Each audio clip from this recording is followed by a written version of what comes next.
Gelagat sejoli sebelum dibunuh suami sah, tipu pemilik kos pakai surat nikah tapi beda.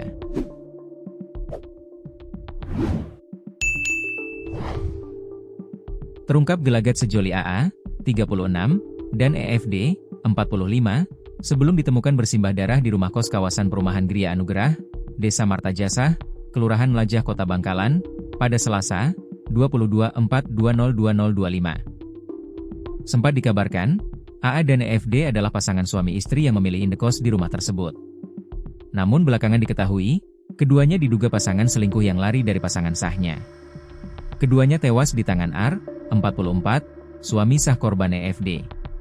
Sebelum ketahuan, keduanya sempat mengelabui pemilik kos dengan mengaku sebagai suami istri. Bahkan, saat mendaftar kos, korban perempuan, EFD, menggunakan akta nikah atau surat nikah milik dirinya bersama suaminya atas nama R. Namun, kenyataannya EFD justru tinggal bersama pria lain, AA. Ketua Rukun Tetangga, RT, setempat, Ahmad Husyairi, mengatakan, EFD dan AA sudah menyewa rumah kos itu sejak 4 bulan terakhir. Ia mengungkap, masyarakat sekitar semula menduga penghuni kos baru itu merupakan pasangan sah. Sehingga tak menaruh curiga dan dibiarkan tinggal satu kamar. Penghuni tersebut juga jarang sekali bersosialisasi, jadi kami juga tidak mengenal, pungkasnya. Sementara itu, Abdul Rozak alias R, suami sah FD yang juga tersangka kasus pembunuhan mengaku awalnya tidak menaruh curiga atas gelagat sang istri. Warga Desa Ketetang, Kecamatan Kuanyar, Bangkalan ini mengaku tak menyangka sang istri bisa bermain serong. Pasalnya, hubungan rumah tangga yang dibangun bersama EFD sudah berlangsung 25 tahun dan sudah dikarunia 2 orang anak. Perubahan sikap istrinya, ia rasakan semenjak 1 tahun terakhir. Cuma saya tidak menemukan bukti di lapangan. Tetangga dan para teman memberikan saran dan informasi tetapi tidak saya hiraukan. Masalahnya saya bersama istri sudah 25 tahun bersama.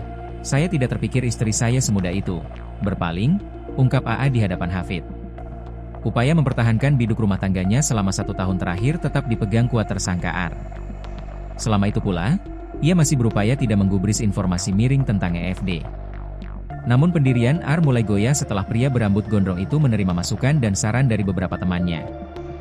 Dan tepatnya tadi malam, Senin, saya dapat telepon dari seorang teman yang bertanya, "Kamu ada apa?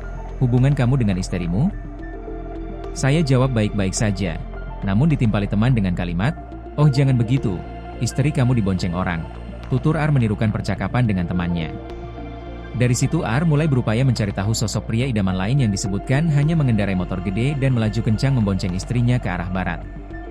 Informasi tersebut kemudian ditindaklanjuti R dengan pulang ke rumah untuk memastikan keberadaan istrinya. Ternyata benar, istri tidak ada di rumah, pamitnya ke anak-anak beli air. Terus saya telepon, dia bilangnya tidur.